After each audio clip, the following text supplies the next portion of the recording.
Yeah. Never lose your smile, never lose your song, never lose your positive attitude. Attitude determines altitude. This is not a time to lose hope. It's not a time to panic. And that's why we're here today, to remind you that things may get worse before they get better, but ultimately, we have a feeling that everything's going to be all right. Thank you for tuning in today. We're here to love you and to love on you. I want to talk just about trust beyond belief. We talk about love beyond belief. This is a time when we must trust even when we believe that we're in trouble. Good morning to all of you, dear All Souls members, and millions of you Americans across the country are feeling a sense of crisis. That's the mentality, that's the modality that people have today. A frightening sense of national ambiguity and insecurity around the coronavirus. In medical terms, a crisis is the turning point of a disease or dis-ease, when an important change takes place indicating either recovery or death. We're not quite in the crisis place, but in the most definitive way, but according to media, fake or force, we could be very close to a very serious crisis. We have felt this before, but not with the same kind of severity, but impacting significance nonetheless. We have been here with, whether that was 9/11, whether that's Katrina, whether that's some of the recent natural disasters in our country that have given us a kind of instability and an insecurity that we're not known to have had before in the past, because we haven't had a lot of violent things occur in this country as a rule. The World Health Organization declared the outbreak to be pandemic. Demic or demos, demography, all demographical groups on the planet, and particularly here in America, is affected by this. It has killed dozens and infected thousands of Americans, shut down schools, universities, businesses across the country, and began to sow widespread fear and even panic. At the great memorial service we had in Oklahoma City about 23 years ago for the Oklahoma bombing, the Muir building had been exploded. I remember sitting with Dr. Graham, who was our chief eulogist for that service. There was 180 or so people killed. It was a very somber time. I was to close the event. He was the chief eulogist, and we were discussing the emphasis we wanted to make during the service. And he said, "What are you going to say?" The first thing that popped to my mind is this, and I want to say it to you and all of America who listens.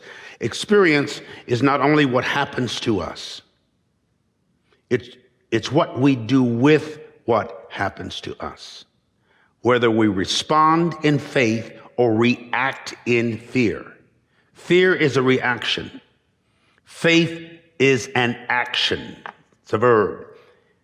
We can either react or respond. Our decision must be to respond in faith with a solid sense of hope. Faith is an action, fear is a reaction, or in some cases, fear is a reaction or reactivation. You repeat the thing and reactivate it in your mind even when it's not occurring. That's a very, very important recognition to make. The words panic, pandemic, or pandemonium, pandeomon. If you look up the meaning, fear, all around demonic feelings, disembodied energies, spirits, thoughts. We're spooked and intense, enticed by this deadly negative emotion. That's what pandemonium actually is. Panic, they all come from, they have the same similar roots, which is fear, massive fear, or fear among the masses, sometimes fear of the masses. We're afraid to go out in public, afraid to be around people, afraid around to be clusters, groups. We're afraid of ourselves, and we need to be very careful about not demonizing each other and seeing each other as a virus or as viral.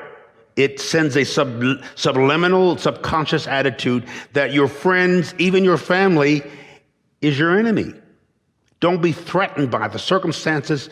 Don't be threatened by the people you love. Don't allow your faith and confidence to become panic and something distorted. Panic around the virus is more pandemic, actually, or inclusive, than the virus itself, and can be more lethal. Science teaches us that living under constant threat weakens our immune system and can cause cardiovascular damage.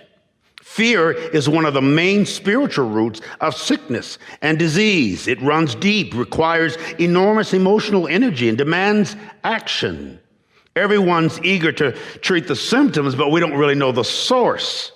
At least not us commoners of this particular virus. People have become paranoid, both by what they know and perhaps moreover by what they don't know. We know what the symptoms of the virus are: fever, coughing, shortness of breath.